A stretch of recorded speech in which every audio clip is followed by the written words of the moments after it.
માણસાનો છું. હા, બધાને ઓળખું વર્ષોથી, 50 વર્ષથી.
ઓમ ઓમ બરાબર.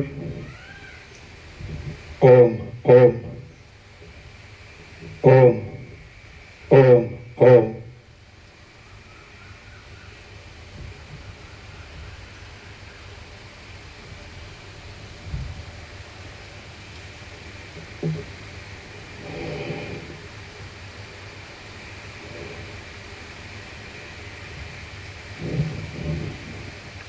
પરમ ચિદાકાશ, પરમ જ્યોતિ, અખંડ જ્યોતિ, મહાચિદાકાશ, સ્વયં પ્રકાશ, સંપૂર્ણ પ્રકાશ, પૂર્ણ બ્રહ્મ, અનંત તેજગન, अनंत चिद्घन परमाकाश केवल अनंत शुद्ध तेजघन परमाकाश अखिल आत्मा पूर्ण ब्रह्म परमात्मा परम चिदाकाश परम ज्योति अखंड ज्योति अनंत पूर्ण परम चिदाकाश परम शांति स्वयं सिद्ध स्वयं प्रकाश स्वयं पूर्ण स्वस्वरूप, यही सब कुछ है, इसके सिवा कुछ नहीं है। शून्यभास अनंत कोटि महाकल्पो है ही नहीं। महाचिदाकाश स्वयं प्रकाश संपूर्ण प्रकाश महाचिदाकाश ज्योति अनंत अखंड अभेद महाचिदाकाश ज्योति महातत्व महासामान्य महाचिदाकाश स्वसंवेद्य सहज निर्विकल्प महाचिदाकाश परम कैवल्य परम शांति परम चिदाकाश अनंत पूर्ण निरपेक्ष सत्य अनंत संपूर्ण अपरिघी निर्भ्रांत निरपेक्ष वसिष्ठ राम निर्वाण राउंड 39मो राउंड।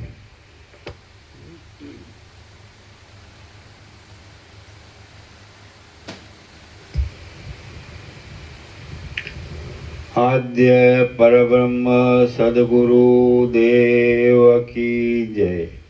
ओम श्री परमात्मने नमः। सद्ग्रंथों में शिरोमणि श्री योग वासिष्ठ महारामायण निर्वाण प्रकरण उत्तरार्ध सर्ग 29मो पेज नंबर 1221 1221 सर्ग 29मो प्राप्त व्यवहार करता रही स्वरूप स्थिति में रहवानो उपदेश। आ 29मा सर्ग में वशिष्ठजी रामचंद्रजी ने यथाप्राप्त व्यवहार ने अनुसरी चालवानुं बतावशे अने पोताना स्वरूप में सदाकाळ स्थिति राखवानो उपदेश करशे। वशिष्ठ बोल्या, वासनाथी रहित अने वितराग थई जईने तेमज यथोचित कर्म करता रहीने शांत अने शुद्ध केवल एक चिन्मात्र परम तत्वनी तमे भावना राखो अने नित्य अंतर्मुख थई रहो। तमे विवेकी छो, सुख दुख आदि में तथा शत्रु मित्र आदि में समानता राखनारा छो, शांत छो, सदाकाळ एक सरखी रीते आनंदवाळा छो अने परब्रह्मनी पेठे सर्वत्र एक सरखापणाथी पोताना विशाल स्वरूपने विस्तारी रहेला छो। तमे आकाशना जेवा स्वच्छ अने निर्मल थई जाओ अने मात्र चैतन्य रूप ब्रह्म तत्व में दृढ़ स्थिति राखो। प्रारब्ध योगे नानी के मोटी विपत्तिओ आवी पड़े, महाघोर संकट रूपी खाडाओं में जई पड़ाय, शोक ने प्राप्त थवू पड़े तो ए सर्व बाबत में तमारे पोतानी अंदरना विवेकना बळथी दुखी थवू नहीं, परंतु बहार देशनी रीति ने अनुसरी भले क्रम प्रमाणे आंसू लाववा, रोवू के राडो पाड़वी। वળી पुष्पमाळा, चंदन, वनिता आदि भोगोना सुखो शीत उष्ण आदि द्वंद्व धर्मवाळा छे, तेनुं पण तमे अंदर निर्विकार रही बहार सुखथी सेवन करो। मनोहर स्त्रीओना समागमोमां, मोटा उत्सवोमां अने कोई चढ़तीना समयमां अंदर चित्तने शांत अने निर्विकार राखी वासनाओथी भरेला अज्ञानी मूળ पुरुषोनी जेम पेठे तमे बहार आनंदवाळा थईने रहो। दावानर जेम सूका घासने बाળી मूके छे तेम तमे दंडवा योग्य दुष्ट पुरुषोने मूળ पुरुषनी जेम युद्ध आदि कार्योमां यमने द्वार मोकली दो।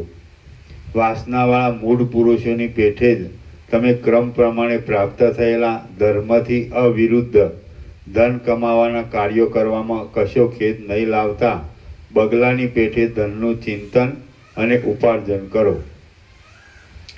હે શત્રુઓનો નાશ કરનારા રામચંદ્રજી, વરસી જઈ હલકા પડી ગયેલા વરસાદના વાદળાને પવન જેમ નિર્મૂળ કરી નાખે છે, તેમ તમે પણ વાસનાઓના દાબથી દબાયેલા મૂઢ પુરુષોની પેઠે બળાત્કારથી સર્વ શત્રુઓને નિર્મૂળ કરી નાખો.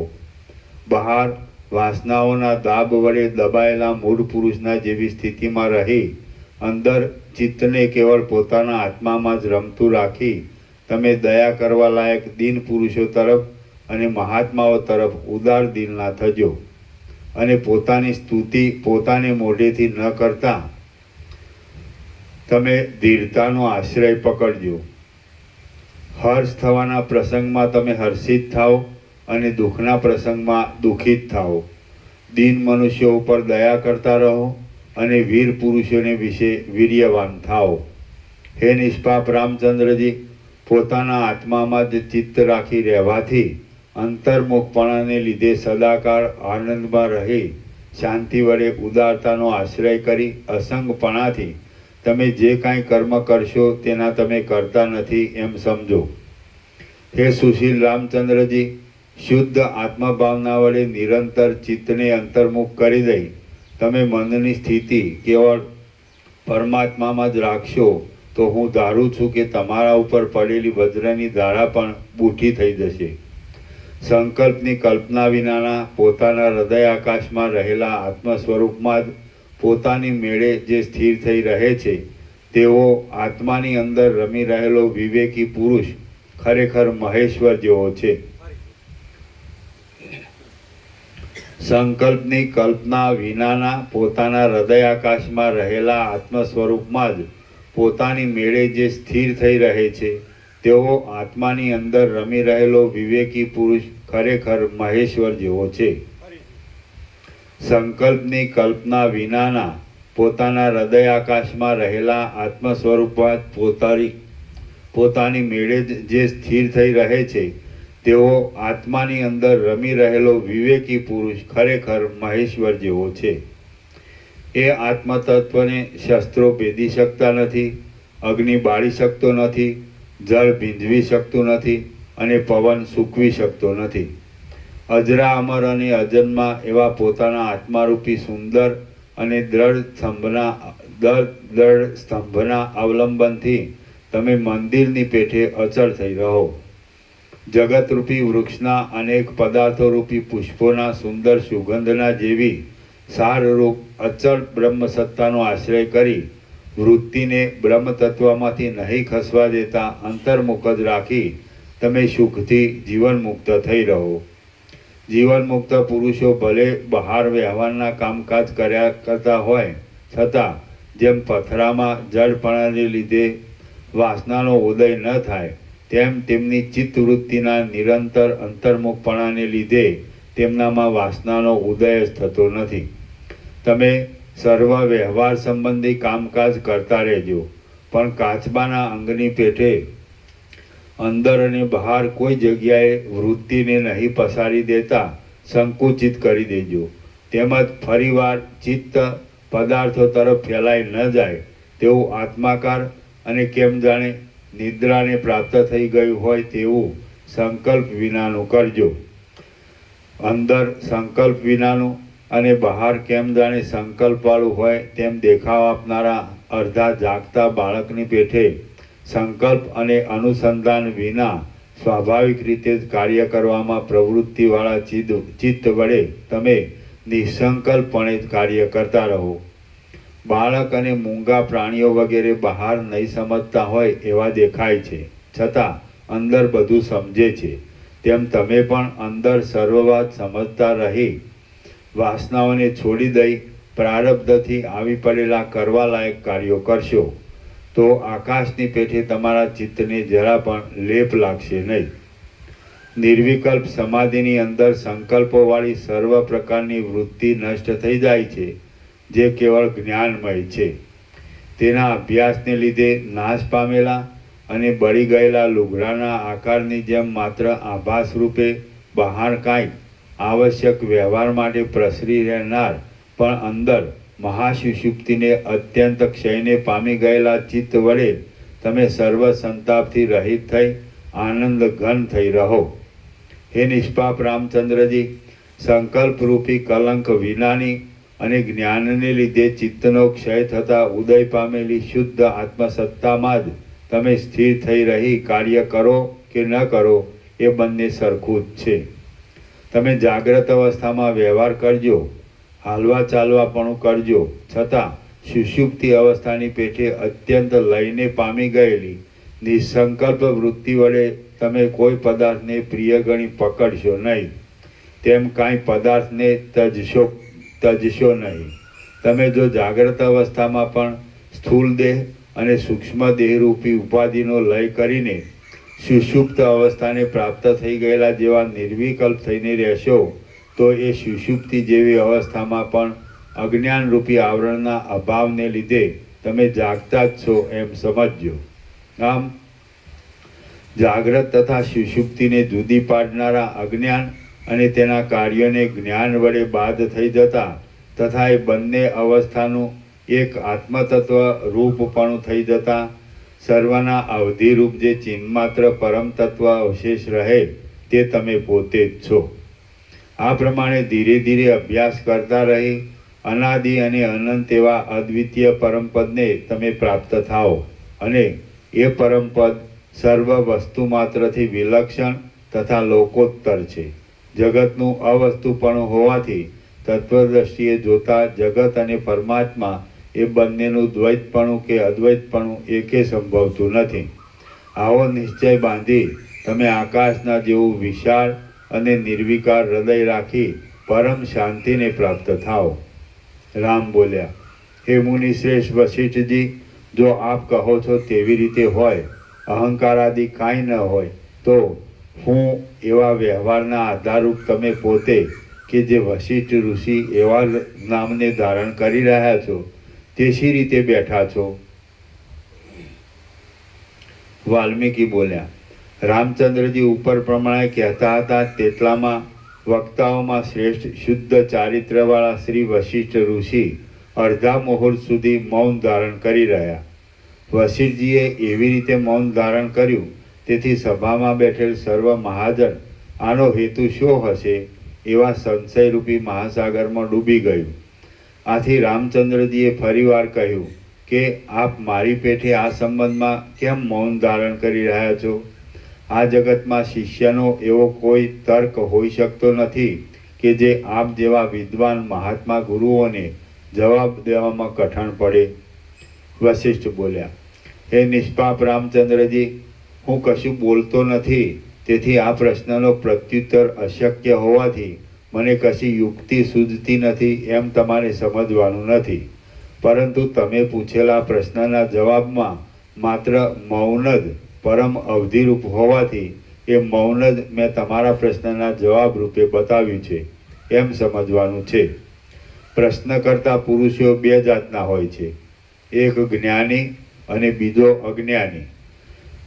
તેમાં અજ્ઞાની પુરુષને અજ્ઞાન કોટીમાં રહી જવાબ આપો અને જ્ઞાનીને જ્ઞાન કોટીમાં રહી જવાબ આપો. હે મહાબુદ્ધિશાળી રામચંદ્રજી, આટલા કાળ સુધી તમે પરમપદને નહીં ઓળખેલું હોવાથી વિકલ્પોવાળા ઉત્તરો આપવાને પાત્ર હતા, પરંતુ હમણાં તમે તત્વજ્ઞ થયા છો અને પરમપદમાં શાંત છો, માટે તમને હવે પ્રસિદ્ધ રીતે વિકલ્પવાળો ઉત્તર આપવો યોગ્ય નથી. હે વક્તાઓમાં મહાશ્રેષ્ઠ સુશીલ રામચંદ્રજીએ જેમ જાળિયામાંથી પડતો તડકો ત્રસણીઓ વડે વીંટાયેલ હોય છે તેમ સૂક્ષ્મ અર્થવાળો હોય કે વિશેષ અર્થવાળો હોય, થોડો હોય કે અધિક હોય, પણ વાણીનો જે વિષય વ્યવહાર છે તે સર્વ અભાવ કાંઈ અસાધારણ ધર્મને લીધે અવિચ્છેદ પોતાનું બીજાનાથી ભિન્નપણું સંખ્યા એક બે આદિ અને ભૂત ભવિષ્ય આદિ કાળ વગેરે કલ્પનાઓ રૂપી કલંક વડે વીંટાયેલ છે. હે રમણીય રામચંદ્રજી, તત્વજ્ઞ પુરુષને કલંકવાળો ઉત્તર આપવો યોગ્ય નથી. વાણીનો સર્વ વ્યવહાર ઉપર કહ્યા પ્રમાણે કલંકવાળો હોવાથી કલંક વિનાની કોઈ વાણી જ નથી અને તમે અત્યંત તત્વજ્ઞ છો, તમારા જેવા વિવેકી અને તત્વવેત્તા શિષ્યને મારે યથાર્થ કહેવું જોઈએ, અને યથાર્થ વાત તો અંતથી રહિત કેવળ કાષ્ટના જેવું મૌન જ છે, એમ વિવેકી પુરુષોનું સમજવું છે. બ્રહ્મ તત્વ પરમ પદરૂપ છે, અને તેને તત્વજ્ઞાન થયા પહેલાં શિષ્યોને ઉપદેશ દ્વારા બોધ કરવા માટે અજ્ઞાનને લીધે વાણીના વિષય રૂપે કલ્પી લેવામાં આવે છે. બાકી વિચાર વડે એ પરમપદનું સ્વરૂપ ઓળખવામાં આવે તો એ તત્વ વાણીનો વિષય જ નથી, એમ વિવેકીઓ કહે છે. આથી તેમાં મૌન રાખવું જ ઉચિત છે. આ કારણે તત્વવેત્તા એવા તમને મેં તમારા એ પ્રશ્નનો મૌન રૂપ જ સુંદર ઉત્તર આપેલો છે. હે પ્રિય રામચંદ્રજી, પુરુષ દિન રાત ચિત્તના અનુસંધાનને લીધે જેને રૂપે થઈ રહ્યો હોય તેવું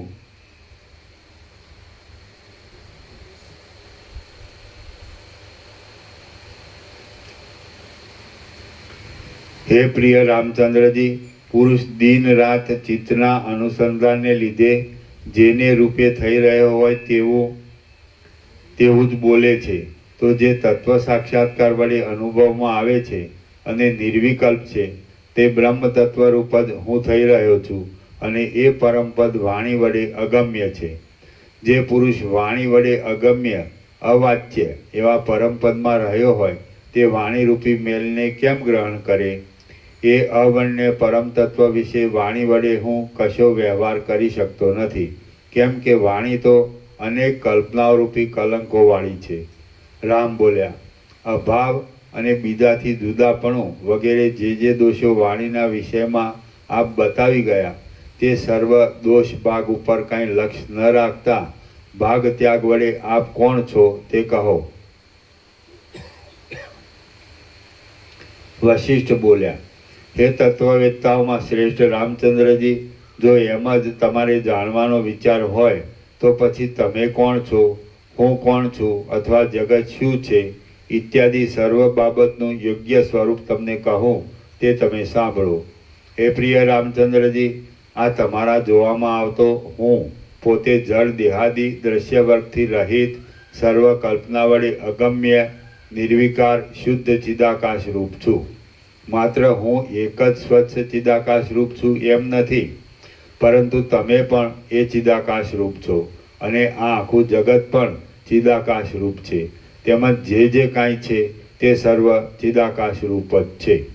હું શુદ્ધ જ્ઞાન સ્વરૂપ છું, અને મારા પોતાના શુદ્ધ જ્ઞાનમય સ્વરૂપમાં મારા આત્માથી જુદું એક અણુ માત્ર પણ બીજું કાંઈ છે એમ હું કહી શકતો નથી, કેમ કે હું સાવ ભેદ દ્રષ્ટિથી રહિત જ છે. શિષ્યોના મોક્ષ માટે અને તેમના સંદેહને દૂર કરવા સારું તથા પ્રતિવાદીઓને જીતવા માટે ઉદ્યમ કરનારા વિદ્વાન પુરુષોએ શ્રુતિયુક્ત આદિ પ્રમાણો વડે પોતાના પક્ષને મજબૂત બનાવી ખરી રીતે મિથ્યા હોવાથી બાધિત થઈ ગયા છતાં પણ અધ્યારોપ દ્રષ્ટિએ એકમાત્ર અહંકાર કે જે જીવભાવ જગતભાવ ઇત્યાદિના મૂળ રૂપ છે તેને અનેક રૂપે ફેલાવી દઈ અનેક શાખાઓવાળો બનાવી દીધો છે. જીવતો હોય અને વ્યવહાર કર્યા કરતો હોય છતાં વિવેકને લીધે શાંત રહી સબના જેવું નિર્વિકાર અને નિસંકલ્પ થઈ રહેવું એ સ્થિતિને જ વિદ્વાનોએ પરમ પદરૂપ કહેલી છે. જીવતો હોય અને વ્યવહાર કર્યા કરતો હોય છતાં વિવેકને લીધે શાંત રહી સબના જેવું નિર્વિકાર અને નિસંકલ્પ થઈ રહેવું એ સ્થિતિને જ વિદ્વાનોએ પરમ પદરૂપ કહેલી છે. એ પરમપદની અંદર બહારના ચક્ષુ આદિ અને અંદરના ચિત્ત આદિ સર્વ સાધનોનો ઉપરામ થઈ જાય છે, અને તેને લીધે જ હું કરતા છું કે ભોગતા છું એવો કશો અહંકાર પણ રહેતો નથી. તેમજ પોતાની આત્મસત્તાથી જુદું બીજું કાંઈ પણ જણાતું નથી. વળી એ પરમપદ સુખ દુઃખથી રહિત છે, શાંત છે, સર્વત્ર સમાન રૂપે ભરપૂર છે અને નિરતિશય આનંદરૂપ છે. હું અમુક નામરૂપવાળો છું એવો અહંકાર થવો એ જ મોક્ષના અભાવરૂપ છે. તો પછી એ અહંકાર વડે મોક્ષનો અનુભવ થવાની વાત શી રીતે ઘટે? અહંતાને કાયમ રાખી તે વડે જ મોક્ષનો અનુભવ કરવાની વાત તો જન્મથી આંધળા માણસને ચિત્ર બતાવવા જેવી અસંભવિત છે. પોતાના સ્વરૂપની અંદર અહંકાર, પ્રાણ આદિનું હલનચલન થયા કરો કે ન થાઓ, પરંતુ પોતે જડ નહીં છતાં કુટસ્થપણાથી, સાક્ષી ભાવથી જડ પથ્થરની પેઠે અચળ થઈ રહેવું એ જ પરમ નિર્વાણ રૂપ છે એમ સમજો. કેમ કે એ પદ નાશ આદિ સર્વ વિકારથી રહિત છે. જેમ પોતાના ચિત્તમાં થઈ આવતું ઘટાદી વસ્તુનું સ્ફુરણ પોતા સિવાય બીજાથી નથી જણાતું, તેમ એ પરમ સ્થિતિ બીજાથી જાણી શકાતી નથી. પરંતુ લોકેશણાથી રહિત થઈ રહેલા વિવેકી વિરક્ત પુરુષને પોતાને તે અનુભવમાં આવે છે. એ સ્થિતિમાં હું એવો ભાવ કે તમે એવો ભાવ એ કશું રહેતું નથી. તેમ નિરહંકારતા પણ રહેતી નથી અને બીજું કાંઈ છે એવો ભાવ પણ નથી રહેતો. માત્ર એક કૈવલ્ય જ બાકી રહે છે. એ કૈવલ્ય નિર્વિકાર છે, નિર્વાણરૂપ છે અને પરમ મંગલમય છે.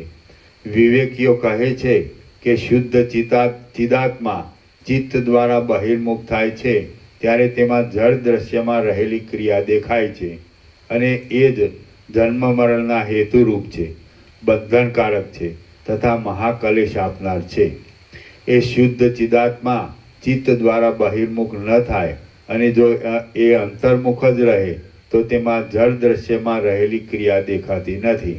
એ સ્થિતિ મોક્ષરૂપ છે, શાંત છે, અક્ષય છે અને પરમપદરૂપ છે. દિશા, કાળ આદિ વડે પરિમાણમાં નહીં આવનાર નિર્વિકાર શાંત પરબ્રહ્મ પોતાના શુદ્ધ સ્વરૂપ વડે સર્વત્ર રહેલ છે. તેમાં અન્યથી પ્રકાશ લેતો જળ દ્રશ્ય વર્ગ જુદો સંભવતો જ નથી. તો પછી કોણ કોનો પ્રકાશ કરે અને શી રીતે કરે? હે નરપતિઓ, સ્વપ્નની અંદર દેખાતા દ્રશ્ય પ્રપંચમાં તે વાસનાને અનુસરી ચિદાત્મા સ્ફુરી આવતો સંકલ્પ ચિદાત્માથી જુદો ન છતાં કેમ જાણે જુદો હોય તેમ દેખાય છે. તેવી રીતે જાગ્રતમાં પણ પોતાના આત્મા જ બહિર્મુખ થતાં કેમ જાણે દ્રશ્ય પ્રપંચ રૂપે જુદો થઈ રહ્યો હોય એમ ભાસે છે. મન, બુદ્ધિ વગેરે સર્વ ચિદાત્મા સાથે એક રસ રૂપે રહેલ હોવાથી ચૈતન્ય રૂપ છે. પરંતુ મન, બુદ્ધિ આદિ નામ રૂપની ઉપાધિ સાથે જોડી દેતા તે જડ જણાય છે. બહાર અને અંદર સર્વત્ર સરખી રીતે ચિન્માત્ર એક પરમ તત્વ જ રહેલું છે અને તે ભેદથી રહિત છે. તો પછી તેમાં વળી ભેદ બુદ્ધિ શા માટે અર્થ અનર્થ કરવા માટે સ્વીકારી લેવી? જો કોઈ દ્રશ્ય પદાર્થ છે જ નહીં તો પછી કેવળ ચૈતન્યમાં અને શૂન્યમાં શો ફરક છે એવી શંકા લાવવાની જરૂર નથી. કેમ કે એ બંનેમાં જે અંતર છે તે વિવેકી અનુભવી પુરુષો જાણે છે. માત્ર એને વાણી વડે વર્ણવી શકાય તેમ નથી. જેમ અંધારામાં ઉઘાડી આંખે અતિ યત્ને જોવામાં આવે તો સૂક્ષ્મરૂપ અને અસદરૂપ એવો કાંઈક અનિર્વચનીય આભાસ જોવામાં આવે છે, તે જ પ્રમાણે બ્રહ્મની અંદર આ જગત કાંઈક અનિર્વચનીય રૂપે ભાષા કરે છે. જો વાસનાથી રહિત થઈ અંતર્મુખ થઈ રહું તો આ હું પોતે ચિદાકાશ રૂપ જ છું. તમે પણ જો કશામાં વાસના નહીં બાંધો તો ચિદાકાશ રૂપ જ છો. બીજા પણ કોઈ પુરુષ હું ચિદાકાશ રૂપ છું એવા નિશ્ચયવાળો હોય તો તે જ્ઞાની જ છે. જો કે બહાર વ્યવહારમાં અજ્ઞાની જેવો જણાય છે, પરંતુ એ ચિન્મય છે અને તે પોતાની મેળે જ પોતાના દેહાદી હોવા છતાં પણ કેમ જાણે કશું ન જ હોય એવો આત્મનિષ્ઠ અને મહાશાંત થઈ રહે છે. જીવોનો સંસાર રૂપે ફેલાઈ રહેલો અવિદ્યારૂપી અગ્નિ સાક્ષી ચૈતન્ય વડે રક્ષા કરાયેલા અજ્ઞાનરૂપી વાયુ વડે સળગે છે. છતાં અહમ બ્રહ્માસ્મિ એ મહાવાક્યને અનુસરીને જ્ઞાનનો ઉદય થાય છે. ત્યારે છેવટની આત્મ સાક્ષાત્કાર વૃત્તિ રૂપે પરિણામ પામેલા અને સાક્ષી ચૈતન્ય વડે રક્ષા કરાયેલા અજ્ઞાન વાયુ વડે તે શમી જાય છે.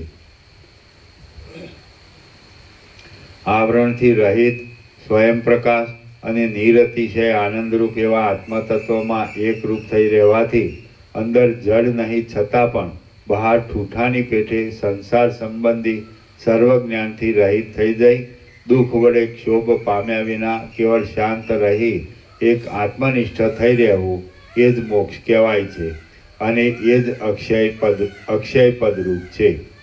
વિવેકનો ઉદય થતાં મનુષ્ય જ્ઞાની થઈ તત્વવેત્તા અને જીવન મુક્ત થાય છે અને અવિદ્યાનો ઉદય થતાં અજ્ઞાની બની જઈ પશુ વૃક્ષ આદિ અધમ યોનિઓમાં ભટકે છે. હું બ્રહ્મ અને આ જગત એ સર્વ અવિદ્યારૂપી એક જાતનો બ્રહ્મ જ છે અને તે સાવ મિથ્યા છે. ઝીણી નજરથી જોવા માંડીએ તો દીવા વડે જેમ અંધકાર નષ્ટ થઈ જાય તેમ એ કશું નજરે પડતું નથી. સર્વ ઇન્દ્રિયોના સમૂહવાળો છતાં કશો સંકલ્પ નહીં કરનારો બાહ્ય જ્ઞાનના અનુસંધાનથી રહિત અને શાંત બુદ્ધિવાળો જીવનમુક્ત પુરુષ બહાર અને અંદર બ્રહ્મ સિવાય બીજું કશું અનુભવતો જ નથી.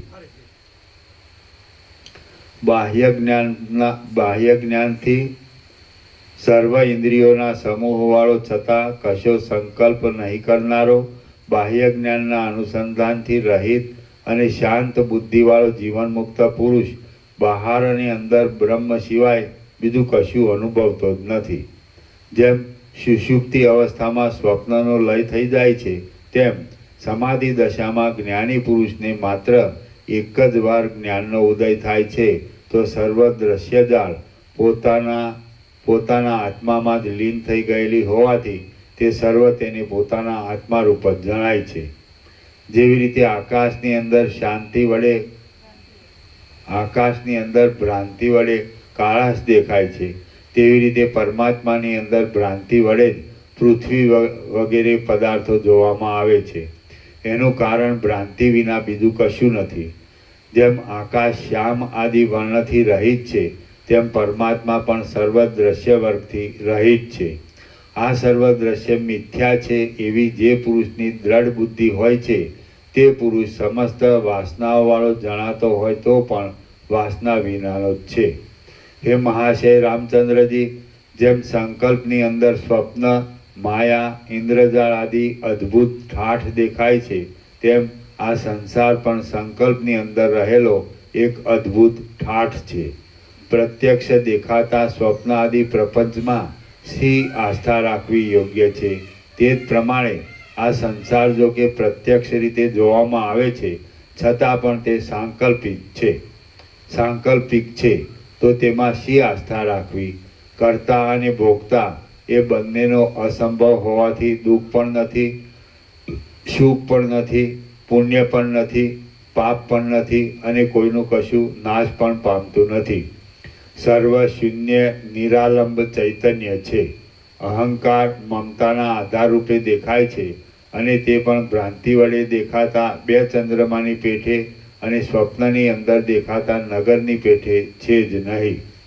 સર્વ દ્વૈત ભાવથી રહિત થઈ ગયેલો તત્વવેત્તા પુરુષ ભલે વ્યવહારમાં રહ્યો હોય અથવા તો કાષ્ઠના જેવું મૌન ધારણ કરી કાષ્ઠ અને પાષાણની પેઠે સમાધિમાં અચળ થઈ રહ્યો હોય પરંતુ સર્વથા તે બ્રહ્મ ભાવને પ્રાપ્ત થાય છે.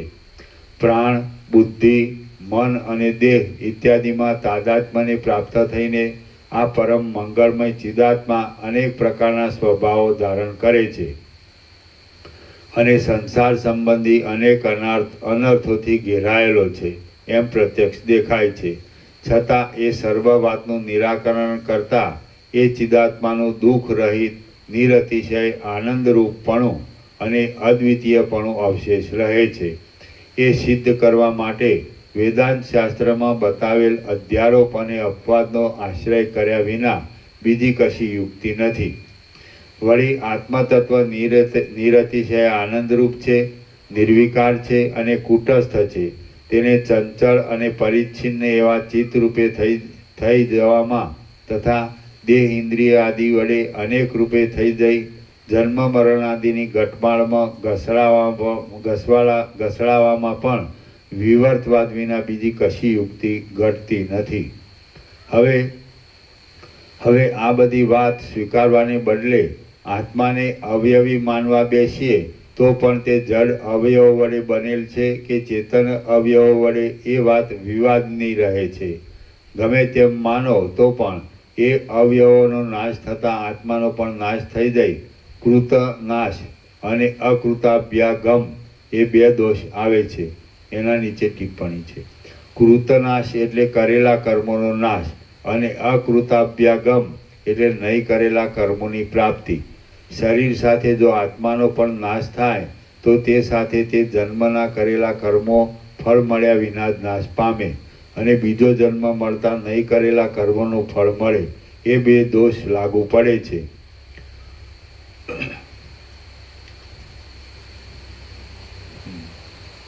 ગમે તેમ માનો તો પણ એ અવયવોનો નાશ થતાં આત્માનો પણ નાશ થઈ જાય. કૃતનાશ અને અકૃતાભ્યાગમ એ બે દોષ આવે છે. માટે વિવર્તવાદ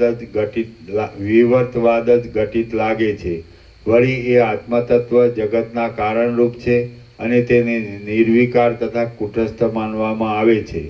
તો એ ચિદાત્મા જગતની સૃષ્ટિને ઉત્પન્ન કરવામાં તેને અનુકૂળ સંકલ્પવાળા ચિત્તરૂપે બની જાય, તેની પ્રવૃત્તિ કરાવી, પોતે નાના પ્રકારના પ્રપંચ રૂપે થઈ રહી વિરાટ રૂપે પૃથ્વી આદિ અવયવો ધારણ કરી અવયવી થઈ રહ્યા છે. આમ સિદ્ધ કરવામાં પણ અધ્યારોપ અને અપવાદ વડે યુક્ત એવા વિવર્તવાદનો આશ્રય કર્યા વિના બીજી કોઈ યુક્તિ નથી. માટે એ જ સર્વોત્તમ છે. બ્રહ્મ નિર્વિકાર છે અને સર્વત્ર સમાન રૂપે રહેલ છે. તેની અંદર જગત સંબંધી પદાર્થોના વિચિત્ર સ્વભાવોની સ્થિતિ સંભવતી નથી.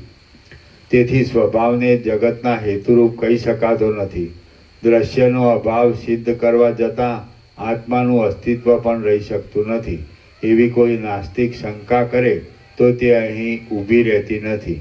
કેમ કે આત્માના અસ્તિત્વનો નિષેધ કરનાર નાસ્તિક પુરુષનો પોતાનો આત્મા સાબિત હોવાથી તેનો નિષેધ સંભવતો નથી. એ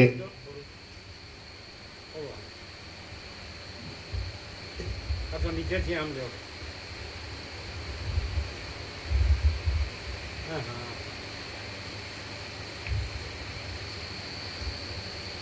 તમારે નજીક લેવો તો આમ લો. એને આમ લો, આમ ના લો, એને આમ લો. તમારે દૂર પડતો તો નીચેથી લો. ના મારો બરોબર મુદ્દો અડી જાય.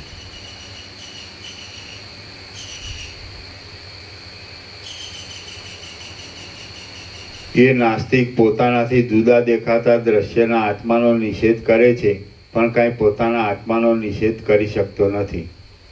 હવે આત્મતત્વ સર્વત્ર એક જ છે તો પોતાનો આત્મા જ સર્વરૂપ છે. આમ દ્રશ્યનો નિષેધ સિદ્ધ થઈ જાય. ગૂઢ રીતે આત્માનું અસ્તિત્વ જ કાયમ રહી જાય છે. વળી આધાર વિના નિષેધનો અસંભવ હોવાથી દ્રશ્ય દ્રષ્ટાનો નિષેધ કરવામાં પણ કંઈ આધાર હોવો જોઈએ. જેની અંદર તેનો નિષેધ કરવામાં આવે એ આધાર જ આત્મા છે. એટલે દ્રષ્ટા અને દ્રશ્યરૂપી ભેદ દ્રષ્ટિનો અસંભવ માની સર્વ નિષેધના અવધિરૂપ જે નિત્ય તત્વ છે તેને પણ સ્વીકારવાની જરૂર છે અને તે જ બ્રહ્મ છે. હે રામચંદ્રજી, તમે બ્રહ્મવેત્તાઓએ સેવેલા કોઈથી હરી ન શકાય તેવા નિર્વિકાર, શાંત, જન્મ આદિ ભાવ વિકારથી રહિત, અક્ષય, મહામંગળમય, સર્વત્ર સમાન રીતે રહેલ અને નિત્ય સિદ્ધ એવા પરમપદરૂપ થઈને રહો. પછી તમે વ્યવહારમાં બીજા લોકોની પેટે ખાઓ, પીવો અને ક્રીડા કરો તો પણ તમે મુક્ત જ છો. કેમ કે તમને દસ્યજાળનો કશો બંધ નથી. શ્રી યોગ વાસિષ્ઠ મહારામાયણમાં નિર્વાણ પ્રકરણના ઉત્તરાર્ધનો ભાવના પ્રતિપાદન નામનો સર્ગ 29મો સમાપ્ત. સર્ગ 30મો જ્ઞાન દ્રષ્ટિની સાધના. આ 30મા સર્ગમાં જે દ્રષ્ટિ વડે અહંકારાદિ અવિદ્યાથી ઉત્પન્ન થયેલ નાના પ્રકારની ભ્રાંતિ શાંત થઈ જઈ ધીર પુરુષ બ્રહ્મની અંદર સ્થિર થઈ રહે તે દ્રષ્ટિ સાધવાની યુક્તિ બતાવવામાં આવશે.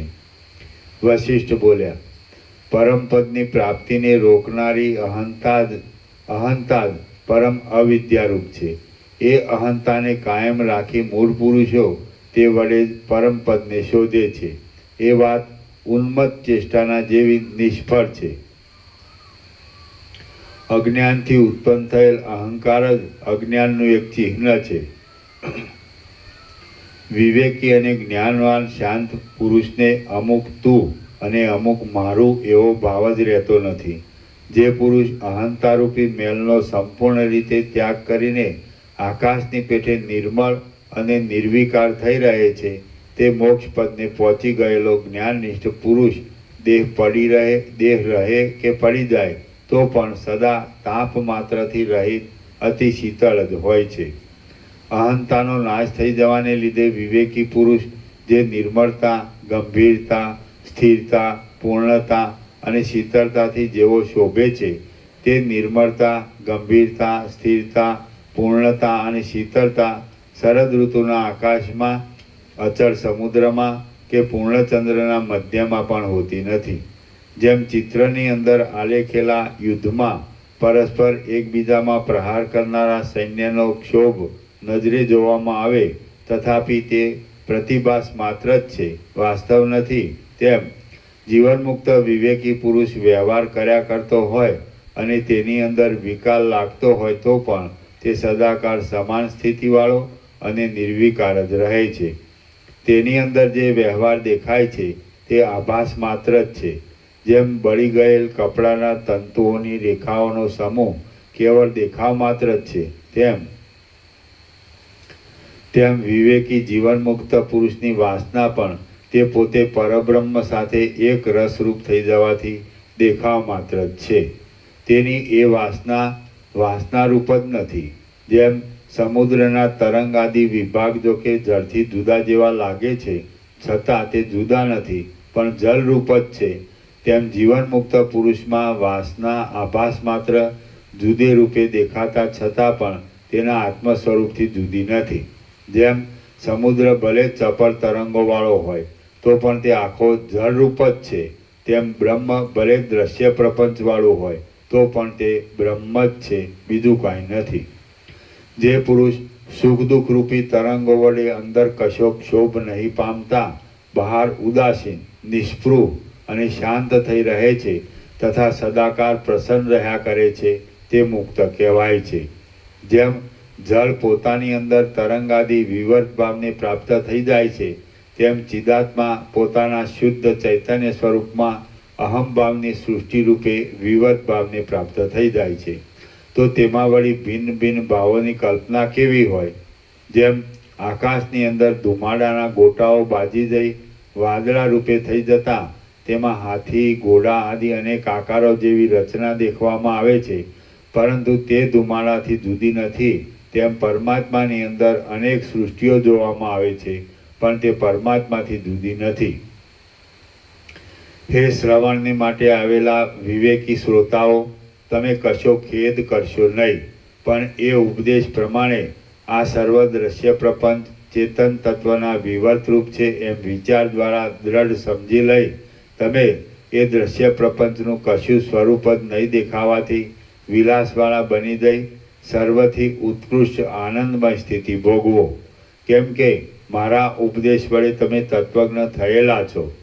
અંકુર પોતાની અંદર વૃક્ષ, પત્ર, ફળ આદિ ભાવને અનુભવે છે, તે જ પ્રમાણે અજ્ઞાન વડે વીંટાયેલો અવિવેકી પુરુષનો આત્મા તો આકાશના જેવો અસંગ અને નિર્વિકાર છે, તો પણ પોતાની અંદર અજ્ઞાનને લીધે જગતને અને અહંકારને અનુભવે છે. જેમ ફરતા ઉંબાડિયાની જ્વાળામાં દંડ, ચક્ર આદિ આકાર ભ્રાંતિ વડે દેખાય છે, છતાં વાસ્તવિક રીતે તે નથી. અને જેમ વિધુર પુરુષના ચિત્ત વડે કલ્પાયેલી મનોમય સ્ત્રી મન વડે અનુભવમાં આવતા છતાં પણ વસ્તુતઃ ખરી નથી, તેમ બહાર રૂપ આદિ વિષયની સત્તા અને અંદર મનની સત્તા અધિષ્ઠાનને લીધે જ સત્ય દેખાય છે. આમ અધિષ્ઠાનની સત્તાને લીધે દેખાતા છતાંય તે ભ્રાંતિરૂપ હોવાને લીધે સત્ય નથી. હે દેવતુલ્ય શ્રોતાઓ, આ જગત જે રીતે ઉત્પન્ન થાય છે, જે રીતે સ્થિતિને પ્રાપ્ત થાય છે, જે રીતે પોતાના કાર્યો કરે છે, જે રીતે સુખ દુઃખનો અનુભવ કરાવે છે, જે રીતે તે નાશ પામી જાય છે અને જે રીતે તે દેશકાળ સાથે સંબંધ રાખે છે, એ સર્વ મેં તમને ઉત્પત્તિ, સ્થિતિ, ઉપશમ આદિ પ્રકરણમાં યુક્તિપૂર્વક બતાવ્યું છે. તો તે પ્રમાણે વિચારી લઈ એ સર્વ મિથ્યા છે એમ નિશ્ચય રાખી તમે સુખથી શાંત થઈ રહો. શાંત અને વિવેકી પુરુષ વ્યવહાર કર્યા કરતો હોય તો પણ ઇષ્ટ અનિષ્ટ વસ્તુનો સંયોગ થતાં તે શબની પેઠે કશા વિકારને પ્રાપ્ત થતો નથી, કેમ કે તેનું ચિત્ત અંદર નિર્વાણને પ્રાપ્ત થઈ ગયેલું હોય છે. જીવનમુક્ત પુરુષની અહંતા એ આભાસ માત્ર હોવાથી મન અને વાસનાથી રહિત છે. તે પુરુષ જીવે ત્યાં સુધી આ જગતને અવલંબી રહે છે અને જગત તથા તેનો ભોગતા જીવ એ બંને જ્યાં સુધી કાયમ રહે ત્યાં સુધી ચૈતન્ય રૂપ જ છે, કેમ કે તેને પોતાને એ સર્વ ચેતનના વિવર્તરૂપ સમજાયાથી જરા પણ જડ અંશ દેખાતો નથી. આમ એ પરમપદ રૂપ જ છે. જેમ અનેક વેચવાની વસ્તુઓને દેશાંતરમાં લઈ દઈ આવવાનો બોજો ઉપાડવા માટે જ વહાણને સમુદ્રની અંદર દોરડાથી વીંટવામાં આવે છે, તેમ જળ જગતમાં દેહ આદિ ભાવને આત્મીય બુદ્ધિ વડે ગ્રહણ કરી લેવાથી કેવળ દુઃખનો બોજો ઉપાડવા માટે જ મનુષ્યને મમતારૂપી પાસથી બંધાવવું પડે છે. જેમ ભૈરવ જપ આદિથી મરી ગયા પછી મળવાનું સ્વર્ગ આદિ પદ જીવતાને ન મળી શકે, તેમ અજ્ઞાનનો અનુભવ થવાથી જાણે ભયભીત થઈ રહેલી મોક્ષ સત્તા પણ અજ્ઞાનીનો આશ્રય જ કરતી નથી. જે વસ્તુની સંકલ્પ વડે કલ્પના કરવામાં આવે છે તે નાશવાળી જ છે, પરંતુ જ્યાં સંકલ્પની કલ્પના નથી પહોંચી શકતી તે જ સત્ય છે અને અક્ષય પરમપદરૂપ છે. બીજું કાંઈ પણ નથી અને હું પણ નથી એવી ભાવના રાખી તમે સુખથી નિર્ભય રહો. જેમ અજ્ઞાની પુરુષ અમૃતને વિષરૂપ માને તો પણ વિવેકી પુરુષની દ્રષ્ટિમાં તે અમૃતરૂપ જ છે, તેમ આ વાત જો કે અવિવેકી પુરુષને અયોગ્ય અને અસત્ય લાગે તેવી છે, છતાં વિવેકીઓને તો સત્ય અને યુક્ત જ લાગે છે. દેહથી માંડી ઠેઠ ચિત્ત સુધી આ આખા જળ શરીરને વિચારી જોઈએ. દેહથી માંડી ઠેઠ ચિત્ત સુધી એ આ આખા જળ શરીરને વિચારી જોઈએ તો તેમાં કોઈ જગ્યાએ હું એવો ભાવ દેખાતો નથી, માટે હું નથી એમ સમજવું એ વાત જ સત્ય છે. સર્વ ભેદ બુદ્ધિથી રહિત થઈ ગયેલા જીવનમુક્ત પુરુષોમાં તત્વ વિચારને લીધે અહંકારનો ક્ષય કરનારું મુક્તપણું જ કેવળ ઉદય પામે છે, બાકી કાંઈ પણ નાશ પામી જતું નથી. હે મુમુક્ષુઓ છતાં અજ્ઞાની શ્રોતાઓ, મુક્તિ મેળવવામાં ભોગોના ત્યાગ, આત્મવિચાર અને મન ઇન્દ્રિય વગેરેને નિગ્રહ કરવાનો પોતાનો પુરુષાર્થ એ ત્રણ સિવાય બીજા કશાનો ખપ પડતો નથી એમ નિશ્ચય કરી તમે સર્વ અનાત્મ વર્ગને છોડી દો અને કેવળ પોતાના આત્માનું તમે તત્વજ્ઞાન દ્વારા શરણ લો. ઉપર પ્રમાણે અહંકાર સુધી સર્વ દ્વૈત ભ્રાંતિને સમાવી દઈને મનને સર્વ વાસના માત્રથી રહિત કરીને બ્રહ્મ ભાવ રૂપે કરવું તેને જ શ્રુતિઓ અને વિદ્વાનો મોક્ષ કહે છે. પરંતુ એવી સ્થિતિ તત્વજ્ઞાન પ્રાપ્ત થયા વિના કદી પણ થતી નથી અને તે તત્વજ્ઞાન પણ જગતરૂપી ભ્રાંતિને પોતાના પેટમાં ધારણ કરી રહ્યું હોય તો પરમાર્થરૂપ નથી, કેમ કે જગતની ભ્રાંતિ મિથ્યા રૂપે પણ જ્યાં સુધી રહે ત્યાં સુધી નેહ નાનાસ્તિ કિંચન, નાના પ્રકારના ભેદો આત્મામાં કંઈ પણ નથી ઇત્યાદિ શ્રુતિઓ વડે એક અદ્વૈતમાં વિશ્વાસ બેસે તો પણ રાગ આદિ દોષોની પ્રબળતાને લીધે અને ઘણા લાંબા કાળથી જગતની સત્યતા વિશેની ભ્રાંતિ દ્રઢ રીતે ચોંટી ગયેલી હોવાથી બરાબર દ્રઢ વિશ્વાસ બેસી શકતો નથી. આથી જીવને અનાદિકાળથી સંસારના બંધનમાં ફસાવવું પડે છે. શાસ્ત્ર આદિકમાં દ્રઢ વિશ્વાસ રાખો, તેમજ જગત અને હું એ બંને મિથ્યા છે અને સાવ છે જ નહીં એમ સારી રીતે દ્રઢ નિશ્ચય રાખો. જ્યારે બંધુ વર્ગ ધન અને શરીર વગેરેમાં નિષ્પૃહ રહીને પરમાર્થરૂપ પરમ તત્વને ઓળખી લેવામાં આવે છે ત્યારે જ દેહાદિ ઉપાધિ વિશિષ્ટ તથા ચિદાકાશરૂપ વિવેકી જીવ અને તેની દ્રષ્ટિમાં આભાસ રૂપે દેખાતું આ જગત એ બંને શુદ્ધ ચૈતન્ય થઈને રહે છે. વાસ્તવિક રીતે એ જ મુક્તિનો ઉપાય છે, બીજો નથી. શ્રી યોગ વાસિષ્ઠ મહારામાયણમાં નિર્વાણ પ્રકરણના ઉત્તરાર્ધનો પરમાર્થોપન્યાસ યોગ નામનો સર્ગ 30મો સમાપ્ત. સર્ગ 31મો મોક્ષ સાધનના ઉપાય. આ 31મા સર્ગમાં જળ જગત આદિ પદાર્થ સત્ય હો કે અસત્ય હોય, અસત્ય હો પરંતુ ચેતનમાં જ તેનો સમાવેશ થઈ જવાથી જે ચેતન રૂપ છે, જેથી કશાનો નાશ થતો નથી, માત્ર જ્ઞાન થતાં વસ્તુ સ્વરૂપ સમજાયાથી પોતાનું સ્વરૂપ કે જે પરમ પદરૂપ છે તેમાં સ્થિતિ થાય છે. આ વાત કહેવામાં આવશે. વશિષ્ઠ બોલ્યા, ચિદાભાસ આ સર્વ દ્રશ્યને આકારે થઈ રહેલ છે અને તેની અંદર જે વસ્તુ જેવી રીતે સંકલ્પ દ્વારા સ્ફુરી આવે છે તે અસત્ય હો કિંવા સત્ય હો પરંતુ તેવી રીતે સ્ફૂર્તિ અનુસાર અનુભવમાં આવે છે.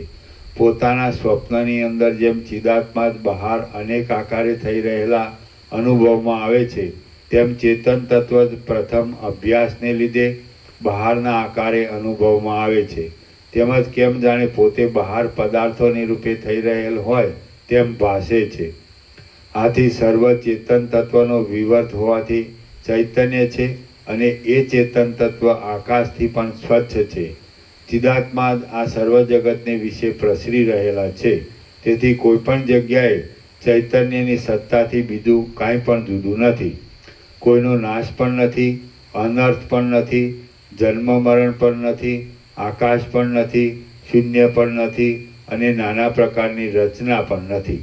અધિષ્ઠાન દ્રષ્ટિએ જોઈએ તો સર્વ બ્રહ્મરૂપ છે અને આરોપિત દ્રષ્ટિએ જોઈએ તો તે કશું બ્રહ્મરૂપ નથી. જગત અને અહંકાર આદિ મિથ્યા જ છે. તેનો જો કે જ્ઞાન થતાં નાશ થાય છે, છતાં તેમાં શો નાશ થાય છે? કાંઈ નહીં. કેમ કે અસત્ય પદાર્થનો વળી નાશ કેવો હોય? સ્વપ્ન આદિ અસત્ય પદાર્થ જાગી જતા નષ્ટ થઈ જાય છે, તેમાં શો નાશ થાય છે? કાંઈ નહીં. સંકલ્પ વડે કલ્પાયેલું નગર દૂર માત્ર મિથ્યા રૂપે ભાસે છે. તેનો આભાસ દૂર થતાં તેમાંનો શું નાશ પામે છે? કાંઈ નહીં. એવી રીતે જગત અહંકાર આદિ કે જે મિથ્યા રૂપે ભાસી રહે છે તેનું જ્ઞાન થતાં તે નાશ પામવા છતાં પણ તેમાંનો શું નાશ પામે છે? કાંઈ નહીં. જો જગત મિથ્યા છે તો પછી તેને અનર્થ રૂપે વર્ણવી તેની નિંદા શા માટે કરવામાં આવે છે અને શા માટે તેને હોય હે ત્યાગ કરવા યોગ્ય અસાર ગણવામાં આવે છે? આવી શંકા પણ અહીં લાવવાની નથી. કેમ કે જે વસ્તુ નથી તેમાં કશો નિર્ણય સંભવતો જ નથી. આકાશના ફૂલના સંબંધમાં શું નિર્ણય થઈ શકે તેમ છે? બાકી સ્વાભાવિક રીતે પોતાના સ્વરૂપની જે સ્થિતિ છે તે પાછી પ્રાપ્ત થાય તેને માટે જગત જો કે મિથ્યા છે તો પણ તેને સાચા જેવું કલ્પી લઈ તેની નિંદા આદિ વડે વૈરાગ્ય વિવેક આદિથી માંડી ઠેઠ તત્વ સાક્ષાત્કાર સુધીનો ઉપાય કલ્પી કાઢવામાં આવે છે. એટલો માત્ર આ બાબતમાં નિર્ણય કરી શકાય છે. માટે આ બાબતનો મુખ્ય સિદ્ધાંત એ છે કે બીજા કશા પદાર્થની ભાવના ન કરતો એક આત્મામાં સ્થિતિ રાખી શાસ્ત્ર અનુસાર અને સંપ્રદાય અનુસાર ક્રમ પ્રમાણે ભૂમિકાનો અભ્યાસ કરી પોતાના કર્તવ્યમાં તમે પાષાણના જેવા દ્રઢ થઈને રહો. જે કાંઈ સૃષ્ટિની ભ્રાંતિ દેખાય છે તેના સંબંધમાં એવો નિર્ણય જણાય છે કે ઉત્તમ સ્થિર દશાને પ્રાપ્ત થયા એટલે સંસાર સંબંધી સર્વ પુરુષાર્થો સહિત આ આખું જગત તમારા સંકલ્પ માત્ર જ છે એમ તમને જણાશે અને ક્ષણ માત્રમાં જ એ સર્વ ભ્રાંતિ પૂરી રીતે મટી જશે.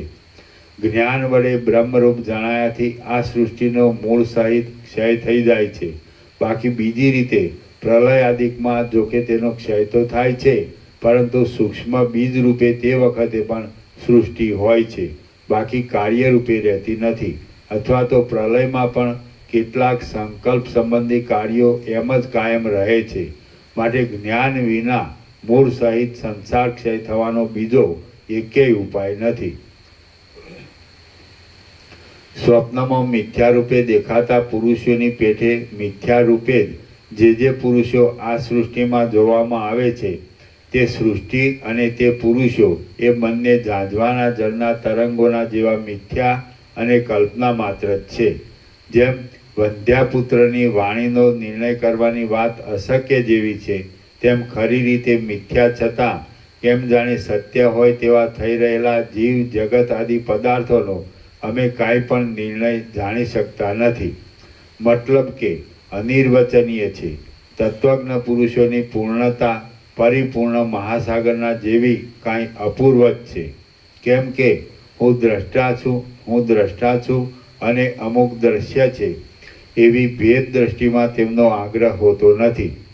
વિવેકી તત્વજ્ઞ પુરુષો સર્વના જેવા અચળ હોય છે અને વાયુ વગરના સ્થાનમાં રહેલા દીવાના જેવા સદાકાળ સમાન કાંતિવાળા રહે છે. તેઓ બહાર આચારવાળાના જેવા અથવા આચાર સહિતના જેવા દેખાય છે, પરંતુ અંદર તેઓ નિરંતર શાંત અને સ્વસ્થ થઈ જ રહે છે. જ્ઞાનનિષ્ઠ જીવનમુક્ત પુરુષના ચિત્તની અંદર ચારે બાજુ જળ વડે ભરપૂર અને ગંભીર એવા મહાસાગરના જેવી કાંઈ અપૂર્વ પૂર્ણતાનો ઉદય થાય છે અને તેમની અંદરની શીતળતાનો પ્રકાશ કાંઈ અપૂર્વ જ છે. મૂર્ખ પુરુષ વાસનામય હોય છે, પણ વિવેક વડે જોવા જઈએ તો વાસના જ નિર્મૂળ હોવાથી નથી અને તેને કોઈ વિવેક વડે જોતું નથી. તેથી જ આ ભવાટવીમાં ભટકવું પડે છે. વસ્તુનું બરાબર સ્વરૂપ નહીં સમજાયાથી જે ભ્રાંતિ દેખાતી હોય તે વસ્તુનું યથાર્થ સ્વરૂપ સમજાયાથી નષ્ટ થઈ જાય છે. આ બાબતમાં અતિ સ્પષ્ટ દ્રષ્ટાંત જોઈતું હોય તો અંધારાનું છે. જ્યાં સુધી પ્રકાશ વડે બરાબર ન જોઈએ ત્યાં સુધી તો અંધારું દેખાય છે, પરંતુ દીપક આદિ પ્રકાશ વડે તેને જોવા માંડીએ તો એ અંધારું ક્યાંય જતું રહે છે. એવી રીતે જ્યાં સુધી આત્મજ્ઞાનનો પ્રકાશ ન થાય અને ખરું વસ્તુ સ્વરૂપ ન ઓળખાય ત્યાં સુધી તો અવિદ્યા રહે છે, પણ આત્મજ્ઞાનનો પ્રકાશ પડતા વસ્તુ સ્વરૂપ યથાર્થ સમજાઈ જાય છે અને એ અવિદ્યા ક્યાંય ભાગી જાય છે. સ્થૂળ દેહ અને તેમાં માંસ આદિ ભાગોથી જે એ દેહ બંધાય છે તે સર્વ પંચીકૃત પંચમહાભૂતના વિકાર રૂપ છે તથા જડ, અસત્ય અને ભ્રાંતિ માત્ર જ છે. એવી જ રીતે જે બુદ્ધિ, અહંકાર અને ચિત્ત વગેરે વડે સૂક્ષ્મ શરીર બંધાય છે તે પણ અપંચીકૃત મહાભૂતના વિકાર રૂપ છે અને જડ, અસત્ય તથા ભ્રાંતિ માત્ર છે. લિંગ શરીર સ્થૂળ દેહમાં બુદ્ધિ, અહંકાર અને ચિત્ત ઇત્યાદિ વડે રચાયેલું છે. તેમાં અહંભાવ વડે પ્રવેશેલો ચિદાત્મા અવિદ્યા વડે સ્થૂળ દેહને પણ પોતારૂપ માની લે છે. પણ જ્યારે વિવેક વડે બુદ્ધિ, અહંકાર, ચિત્ત આદિના ભૌતિક ભાવને વાચારંભણ વિકારો નામધેયમ મૃતિકેત્ય સત્યમ ઇત્યાદિ શ્રુતિ પ્રમાણે વિકારપણાથી વાચારંભણ માત્ર સમજી લઈ તેનો અવસ્તુપણાથી ત્યાગ કરી અત્યંત પ્રકાશરૂપ ચૈતન્ય સ્વરૂપમાં પોતાની સ્થિતિ રાખવા માંડે તો પછી મુક્તપણાનો ઉદય થાય છે. તદાકારના અભ્યાસને લીધે લિંગ શરીરરૂપી ઉપાધિની અંદર જ્યારે આત્મચૈતન્ય મળેલ હોય ત્યારે તે દ્રશ્ય પદાર્થ તરફ વળે છે. તેને લીધે તેની સાથે સંબંધ રાખનારી વાસના પણ તેવી જ લિંગ શરીરરૂપ ઉપાધિની અંદર આત્મચૈતન્યના તદાકારના અધ્યાસને લીધે થયેલી છે. તો પછી જ્ઞાન વડે આત્માથી જુદું સર્વ વાણીના વ્યવહાર પૂરતો જ જણાતો લિંગ દેહ આદિ કશું નહીં રહેવાથી વાસનાવળી કેવી હોય, શા માટે તે ઉત્પન્ન થાય, કઈ જગ્યાએ તે રહે અને તેનું સ્વરૂપ કેવું હોય, કાંઈ જ નહીં. જેને આ જગત સંબંધી ભ્રાંતિ પેદા થાય છે તે જીવત ઝાંઝવાના જળની પેઠે મિથ્યા છે અને તત્વદ્રષ્ટિથી જોવા જતાં ઝાંઝવાના જળની પેઠે તે જોવામાં આવતો નથી. તો પણ જન્મ મરણ આદિ સંસાર કોને હોય, ક્યાંથી હોય અને કેવો હોય, કાંઈ હોય નહીં. આત્મજ્ઞાન મેળવવા તૈયાર થયેલા પુરુષને જો વૈરાગ્યની દ્રઢતા ન હોય તો તેને વિષયનું સ્મરણ થાય છે. આમ પાછો ચિત્તનો ઉદય થાય તો તેને ફરીવાર પાછી આ સંસાર સંબંધી ભ્રાંતિ ખડી થઈ જાય. માટે કશા દ્રશ્ય પદાર્થનો આશ્રય નહીં કરતા આકાશની પેટે અસંગ, નિર્વિકાર અને સ્વચ્છ થઈ જઈ આત્મનિષ્ઠ થઈ રહેવું અને ભૂમિકાના અભ્યાસ વડે પાછું કોઈ વખત આ સંસારરૂપી ભ્રાંતિનું સ્મરણ જ ન થાય એ રીતે એને ભૂલી જવું એ જ આ લોકમાં પરમ કલ્યાણરૂપ છે. અહીં કોઈ દ્રષ્ટા પણ નથી, કોઈ ભોગતા પણ નથી, કોઈનું અસ્તિત્વ પણ નથી અને કોઈનું નાસ્તિત્વ પણ નથી. આ સર્વ એક શાંત ચિદ્રૂપ છે, સદાકાળ સમુદ્રની પેટે પરિપૂર્ણ છે અને જેમ સમુદ્રમાં તરંગો વડે ચંચળતા દેખાય છે તેમ એ ચિદાત્મામાં પણ પ્રારબ્ધના યોગે અનેક રંગો જોવામાં આવે છે. સર્વ દ્રશ્ય જગત બ્રહ્મરૂપ છે અને આરોપિત દ્રષ્ટિએ મિથ્યા છતાં અધિષ્ઠાન દ્રષ્ટિએ સદરૂપ છે એમ પ્રસિદ્ધ રીતે જ્ઞાન થાય છે. એટલે જેમ જળ સુકાઈ જવાથી જળમાં પડતું સૂર્યચંદ્રાદિકનું પ્રતિબિંબ ક્ષીણ થઈ જાય છે તેમ ચિદાભાસ અને તેની લિંગ શરીરૂપ એ ઉપાધિ એ બંનેનો ક્ષય થઈ જાય છે તથા પરમ માંગલિક તત્વજ્ઞાનનો ઉદય થાય છે. પરમ તત્વમાં શાંત થયેલા સમદર્શી વિવેકી પુરુષોમાં શાંતતા તથા રાગદ્વેષથી રહિત શુદ્ધ વ્યવહાર જોવામાં આવે છે.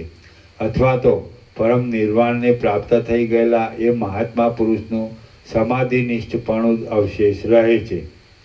કેમ કે એ તત્વજ્ઞ પુરુષ વ્યવહાર માત્રનું મૂળ એવી વાસનાથી રહિત હોય છે તો પછી તે શા માટે વ્યવહાર કરે? છતાં જ્યાં સુધી મોક્ષ દશા પૂર્ણ સ્થિતિને પ્રાપ્ત થઈ નથી ત્યાં સુધી ચિત્તમાં રાગ, દ્વેષ, ભય વગેરે વિકારોનો ઉદય ન થવા દેતા તે આવી પડેલો વ્યવહાર કરે જાય છે. તત્વજ્ઞ પુરુષ રાગ, ભય, ક્રોધ વગેરે વિકારથી રહિત થઈ જાય ચિત્તને સમાધિનિષ્ઠ રાખી મુક્ત દશાને પ્રાપ્ત થઈ પોતે શિલારૂપ છતાં નિરંતર શિલારૂપ ન હોય એવો ચપળ થઈને રહે છે. જેમ કમળના બીજની અંદરના ભાગમાં સૂક્ષ્મ રૂપે આખી કમળીની રહી હોય તેમ સ્વપ્ન જેવી આ જગતની ભ્રાંતિ પણ આત્માની અંદર અનન્યપણે જુદાપણા વિના રહેલી છે, પણ તે બહાર આત્મા વિના ક્યાંય બીજી જગ્યાએ રહેલ નથી. જગતના બાહ્યપણાની ભાવના કરવાથી તે બાહ્ય રૂપે દેખાય છે અને આત્મા રૂપે તેની ભાવના કરવાથી તે આત્મારૂપ દેખાય છે.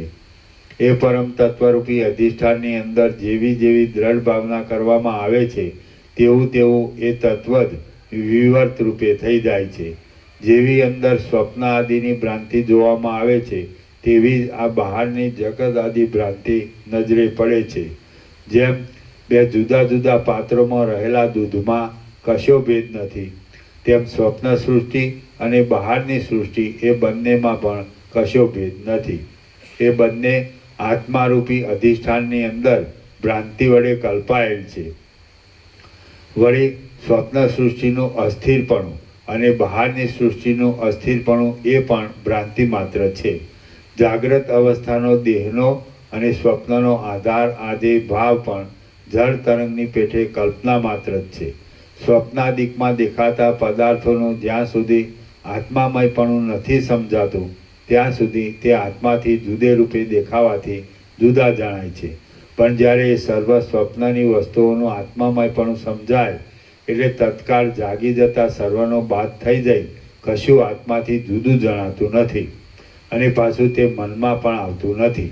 એવી જ રીતે જાગ્રત અવસ્થામાં દેખાતા પદાર્થો પણ જ્યાં સુધી અજ્ઞાનને લીધે આત્માથી ભિન્ન મનાય ત્યાં સુધી તે જુદા લાગે છે, પણ જ્ઞાન થતાં જો આત્મારૂપ જ સમજાઈ જાય તો આત્માથી જરા પણ જુદા જણાતા નથી અને પાછા જુદે રૂપે ચિત્તમાં આવતા પણ નથી. પરમાત્માનું શુદ્ધ ચૈતન્ય સંકલ્પ માત્રથી રહિત છે તથા શાંત છે અને તેમાં જગત જીવ આદિ ભાવોની ભાવના કરવામાં આવે તો એ તત્વ એવી તરહનું દેખાય છે. પણ જો એવી તરહની જગત આદિ ભાવોની ભાવના કરવામાં ન આવે તો તે શુદ્ધ અને જગત આદિ ભાવથી રહિત કેવળ ચૈતન્ય રૂપ જ જણાય છે. સ્વપ્ન અને જાગ્રતાદી અવસ્થા સંબંધી સર્વ પદાર્થોનું જ્ઞાન શાંત થઈ જતા કેવળ શુદ્ધ ઈશ્વરી ચૈતન્ય જ અવશેષ રહે છે અને તે અસ્તિત્વનું નિરૂપણ કરનાર દેશકાળરૂપી આધાર ન હોવાને લીધે અસ્તિત્વના વ્યવહારનો વિષય નથી.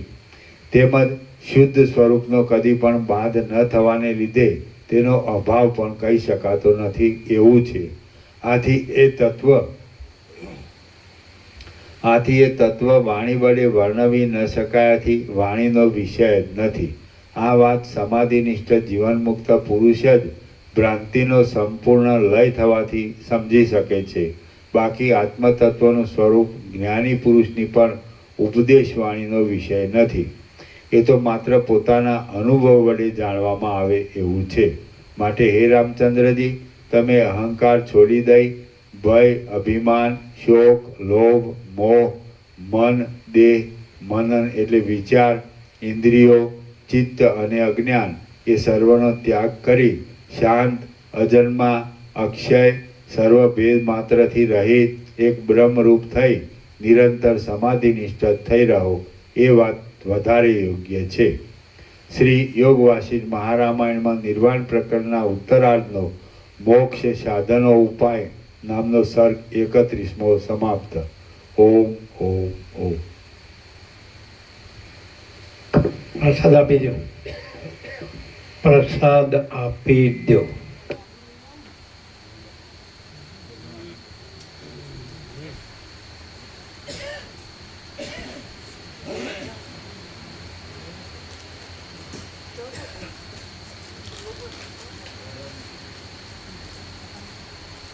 એ પેલા લાડુ પ્રસાદ જેને બાકી ના બોલો હે અડધા અડધા નથી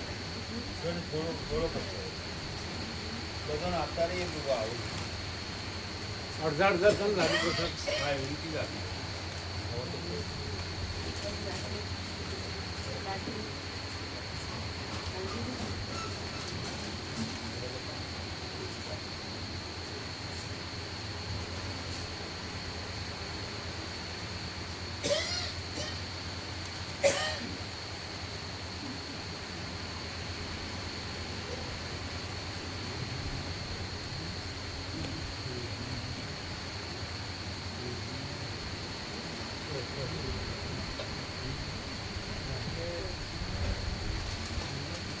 ત્યાં આપી દો પ્રસાદ.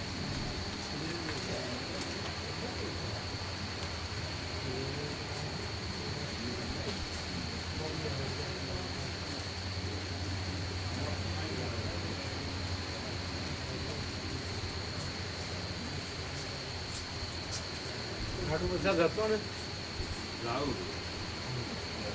પેલા 50-50 કર્યા હતા ને.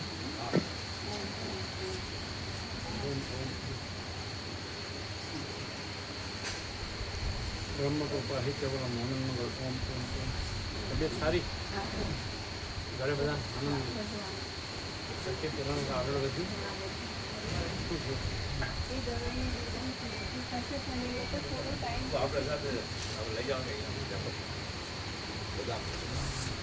બદામ છે.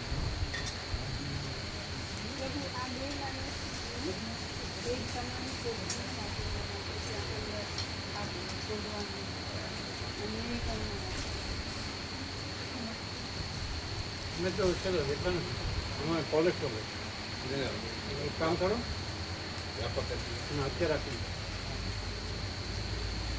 એ મામા પ્રભુ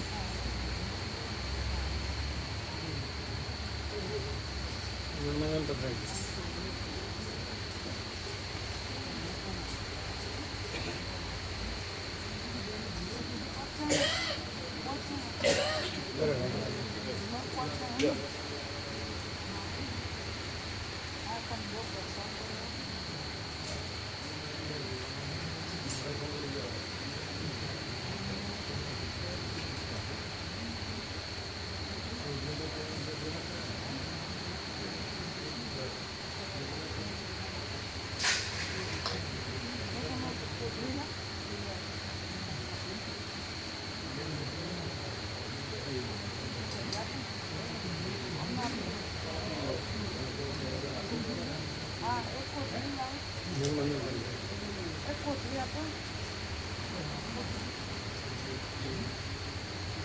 બરાબર છે.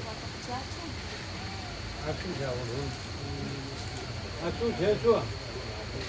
એનો માતાજી આ બાદ દોહર છે આમાં એક ઓઢવામાં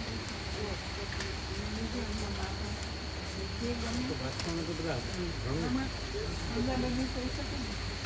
હતું ને. બે અહીંયા બે છે, એક છે ને બીજું અંદર. તો બંને ઓઢવાનું આ શું છે? આવું જ છે એટલે સાઈઝ શું છે? સાઈઝ મોટી છે ફૂલ હોય કિંગ સાઈઝ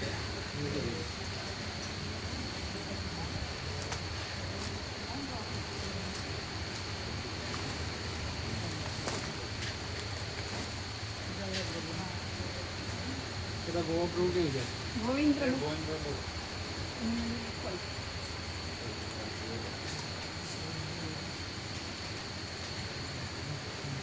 સ્ટોરનું છે.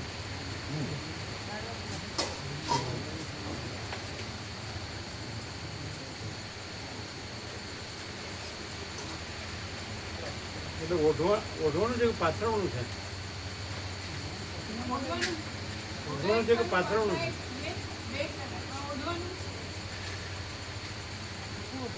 સીટમાં એવી રીતે પાથરી શકે સીટમાં એવી રીતે ટ્રાવેલ કરો તો પાથરી શકે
બરાબર.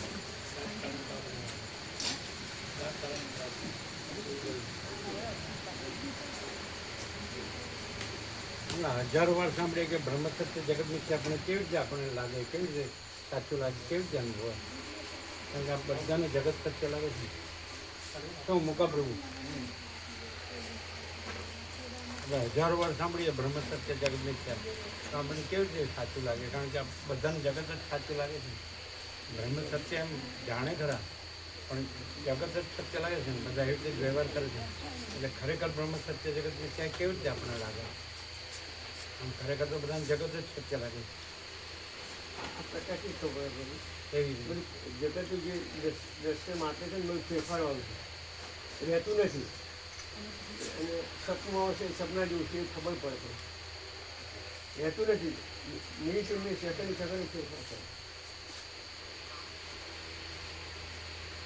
બસ આ વારંવાર શ્રવણ જે થઈ રહ્યું છે એનાથી જે પ્રકાશમાં કહેવાય છે કે ભાઈ અંદરથી છૂટવું જોઈએ અને અંદરથી પ્રગટવું જોઈએ, એના મેસેજ થાય છે પછી વારંવાર શ્રવણ કરવાથી. એના મેથી થાય જ છે.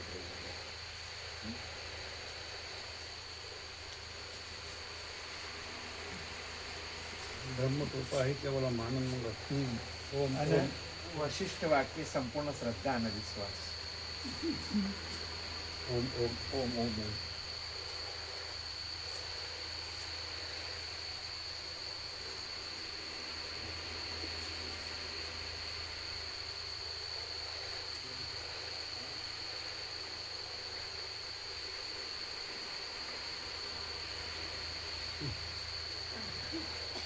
શું થયું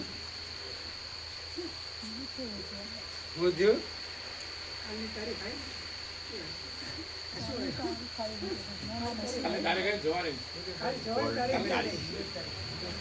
ક્યારે કાલે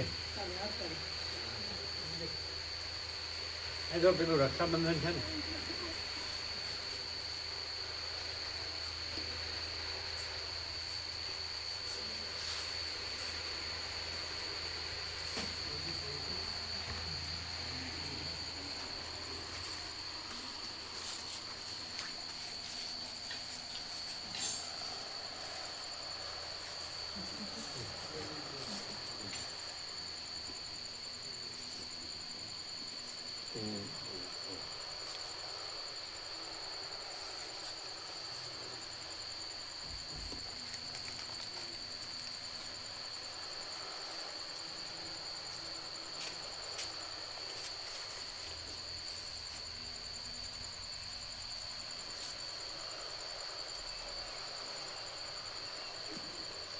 એટલે ચીનું પ્રભુ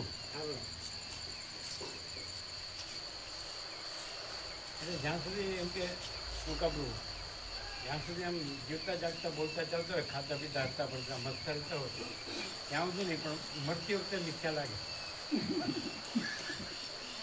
એવું ટૂંકા પ્રભુ મરતી વખતે લાગે જ નહીં કે જો હવે કાંઈ ન રહ્યું પ્રકાશિત પ્રભુ ખબર પડે પ્રકાશિત અને પ્રકાશ એકદમ સત્ય છે એમ ખબર પડે બધું મિથ્યા છે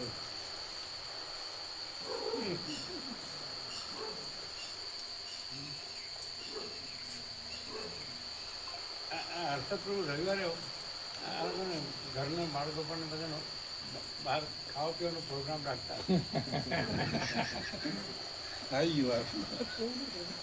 ખરીદી કરવાનું હોય ને કંઈ હોય તો પછી લઈ જાય. ખરીદી નહીં પાણીપુરી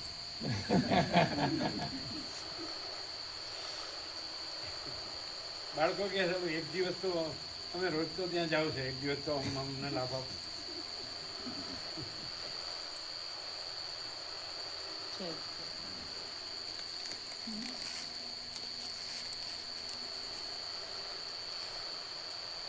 અમારે એવું શું કરું મારે મારી ગયા હે કઈને રાખી બાજુ મને કે તમારે લેવા આવું જ પડશે હું જોઉં તમારે લેવા આવું જ પડશે મેં જોઉં છું એક દવા એને આવો મને લેવા તો તકલીફ પડે કે શું જો સમજાવો કઈ કરે શું લેવા આવવું પડશે મારી મારી ક્લિયર ગયા જો રક્ષાબંધન અચ્છા રાખડી બાજુ તે કઈ જો તમારે લેવા આપવું પડશે મને તો ગયા તો તમે મૂકવા ગયા હતા એવી રીતે ગયા એવી રીતે આવે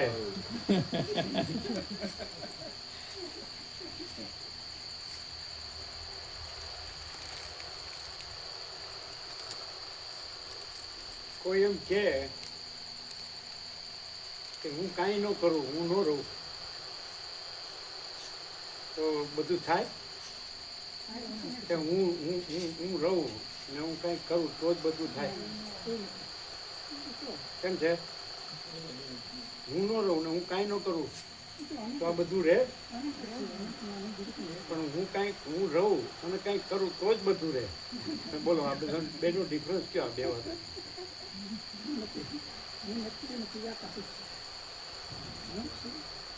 તમે નો રહ્યો પછી મારીને લેવા કોણ જશે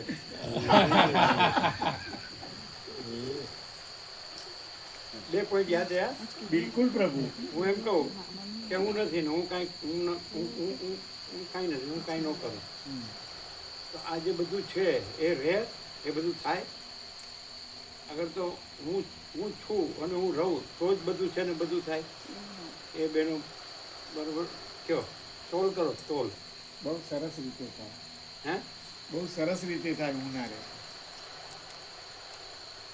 હું નારે તો બહુ સરસ રીતે થાય હું નારે તો બહુ સરસ રીતે થાય પણ બધા કે જ્યાં સુધી આપણે છીએ ને કરી શકીએ ત્યાં સુધી તો કરીએ એમ કે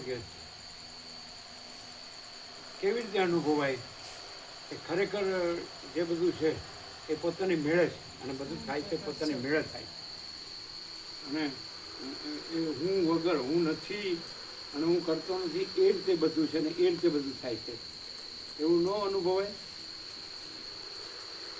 કે કેવી રીતે અનુભવાય એવી રીતે અનુભવાય કે હું જન્મ્યો નહોતો અને હું નહોતો અને હું કાંઈ નહોતો કરતો તો એ બધું છે અને બધું થાય છે પછી હું મરી ગયો ને હું નથી ને હું કાંઈ કરતો નથી તોય બધું છે ને બધું થાય છે તો પછી આ તો હાવ ક્લિયર છે પણ એમ થાય કે અત્યારે તો હું છું એનું નામ ભ્રમ કારણ કે બધું જ છે તો એ બધું જ છે સમજાય છે એ ઊંચી ક્યાં છે અને હું ના કરવાથી ક્યાં છે બધું થાય છે હું ના કરવાથી ક્યાં થાય છે જે બધું જ છે ઊંચી ક્યાં છે અને જે બધું થાય છે એ ઊંચી ક્યાં થાય છે આમ સાવ ક્લિયર છે તો પરમ શાંતિ જ છે કેમ કારણ કે એ તો જે બધું છે એ તો પોતાની મેળે છે એટલે સહજ પરમ શાંતિ છે તો પછી ક્લિયર નથી મતલબ ક્લિયર નથી કઈ રીતે ઓટોમેટિક થાય જ છે બધું પ્રભુ, કશું અટકતું નથી. હે ઓટોમેટિક થાય, એક ભ્રમણા આપણા મનમાં એમ હોય છે બરોબર કે ભાઈ આ અટકશે કે નહીં થાય, બાકી એ ઓટોમેટિક થતું જ હોય છે. ભગવાન જ છે ને બધું ભગવાન જ થઈ રહ્યું છે. સર્વત્ર ભગવાન જ છે ને બધું ભગવાન જ થઈ રહ્યું છે. શું કે છે સમજાતું બધું ભગવાન જ છે. બધું ભગવાન જ થઈ રહ્યું છે. ભગવાન જ થઈ રહ્યું છે કે થઈ રહ્યા છે થઈ રહ્યું છે. ભગવાન જ બધું રહ્યા છે ભગવાન જ બધું રહ્યા છે. એ રીતે ભગવાન જ બધું રહ્યા છે ને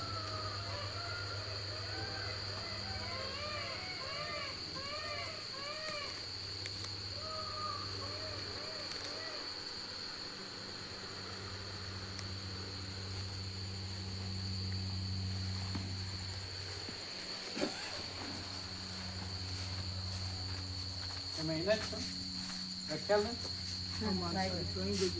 ડ્રાઈવર અચ્છા ડ્રાઈવર તો ભાઈ લાડુ પ્રસાદ આપે છે ને બાકી હતો એને આપ્યો બદલ પહોંચી ગયો ને